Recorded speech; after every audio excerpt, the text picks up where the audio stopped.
नमस्कार। मैं हूं वीर सिंह और मेरे साथ मौजूद हैं भारत परिषद के प्रदेश महासचिव भेचू यादव। मैं आपको बहुत बहुत धन्यवाद देना चाहूँगा कि आपने अपना कीमती समय दिया हमें। धन्यवाद आपको भी, आपके चैनल को भी धन्यवाद कि आपने हमारा इंटरव्यू लेने के लिए आप आए हैं। एक सवाल मेरे जहन में था, ये यहीं पास में एक जगह हमने देखा संविधान चौराहा, वो बेलसर मोड़ पर आप देख रहे बेलसर मोड़ पे संविधान चौराहे का एक बोर्ड लगा हुआ था।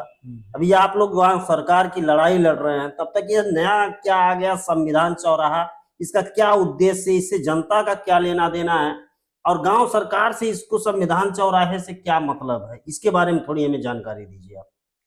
देखिए, जैसे गांव सरकार की लड़ाई तो हमारी चल रही थी और आज भी चल रही है, क्योंकि गांव सरकार जो संविधान के तहत ही गांव सरकार है और उसको लेकर के हम लोग गांव-गांव जाकर के जनता को यह बताने और समझाने का प्रयास कर रहे हैं कि गांव सरकार आपके हित की चीज़ है।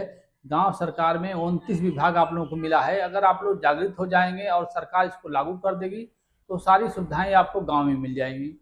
जनता हो रही है, लेकिन जब आप करेंगे संविधान चौराहा, तो संविधान चौराहा संविधान के तहत ही गांव सरकार है और संविधान के नाम पर जनता को जागृत करने के लिए वो एक बैनर, एक बोर्ड लगा करके हम लोग जगह जगह गांव संविधान चौराहा को स्थापित करवा रहे हैं।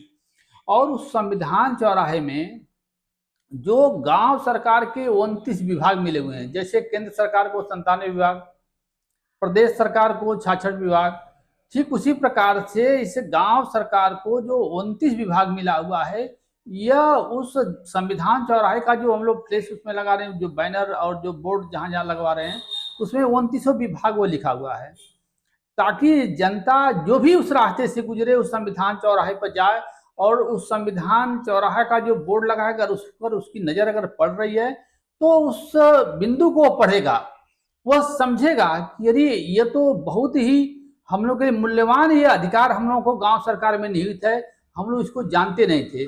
तो एक जनता को ये जगाने का एक हमारा प्रयास, एक उद्देश्य है कि जगह जगह संविधान चौराहे का पोस्टर और बोर्ड लगा करके उस पर 29 विभाग लिखा जाए, जिससे जनता पढ़े, जाने और इस गांव सरकार के आंदोलन से वह जुड़े।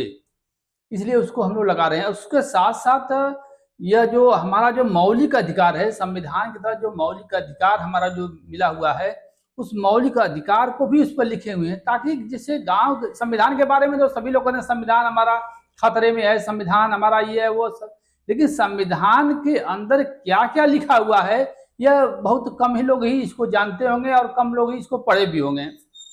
बाकी गांव की हमारी जो जनता है, ये तो खुदा बहुत ही भोली भाली जनता है, इसको उतना पता नहीं है, सिर्फ वो सुनती है।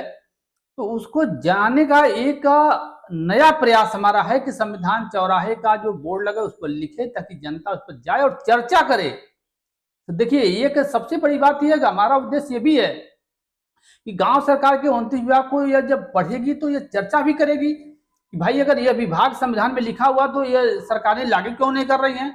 तो ये एक इससे डेवलप हमारा होगा, हमारे आंदोलन को एक और गति मिलेगी। यही हमारा मकसद उसको लगाने का। तो संविधान चौराहा जो आप लगा रहे हैं, इसको लेकर के आपकी क्या रणनीतियां हैं? इससे गांव सरकार की जो बैठकें होती रही है या गांव सरकार को लेकर के जनता के बीच आप जाते रहे हैं, लोगों को जागरूक करते रहे हैं, तो अब क्या गांव सरकार का मुद्दा ठप हो जाएगा या फिर गांव सरकार के माध्यम से ही संविधान चौराहे के माध्यम से गांव सरकार के बारे में लोगों को बताएंगे? ये घालमेल हो जा रहा है, समझ में नहीं आ रहा है, इसको थोड़ा सा आप बताइए। नहीं नहीं, देखिए घालमेल नहीं हो रहा। जैसे हम लोग गांव में जाकर के किसी 10 लोग 20 लोगों को बताते हैं और चौराहे पर जो संविधान चौराहा है, जो जिस चीज को हम लोग गांव में जाकर के बता रहे हैं, 10 लोग 20 लोग उसको जान रहे हैं और उसी चीज को जब बोर्ड पर लिख करके हम लोग चौराहे पर उसको टांग दे रहे हैं, तो उस पर हजारों लोग जाकर के डेली उस पर मंथन कर रहे हैं, उसको पढ़ रहे हैं। तो यह बहुत ज्यादा जल्दी से जल्दी यह गांव सरकार के बारे में जो है कि इसका व्यापक प्रचार प्रसार इसका हो रहा है। लोग इसको अच्छा भी कर रहे हैं, लोग इससे जुड़ भी रहे हैं और लोग इसको शाबाशी भी दे रहे हैं कि भाई यह तो बहुत अच्छी चीज आप लोगों ने निकाला है कि गांव सरकार की मांग कर रहे हैं और यह इसको लागू होना चाहिए। तो इससे अब नुकसान नहीं, इससे फायदा ही है। समझिए, गांव सरकार का इसमें फायदा, गांव सरकार जल्दी जल्दी स्थापित होगा इससे। बेचू जी, बहुत बहुत धन्यवाद कि आपने जो है अपना महत्वपूर्ण समय दिया और एक महत्वपूर्ण जानकारी दी। आज तक सभी लोगों ने कहा, चाहे ये चुनाव हुआ हो, चाहे इसके पहले आपने सुना होगा कि संविधान खतरे में है, लेकिन इन्होंने ये बताया कि संविधान की आपको जानकारी होना जरूरी है। भारतीय संविधान में आपको क्या मौलिक अधिकार है, इसका जानना आपके लिए बहुत महत्वपूर्ण है। बेचू यादव का यह प्रयास निश्चित रूप से सराहनीय है। हम लेते हैं आपसे विदा, चलिए कहीं और चलते हैं, कुछ लोगों से बातचीत करेंगे। दीजिए हमें इजाजत। मैं हूं वीर सिंह, देखते रहिए समाचार इंडिया लाइव।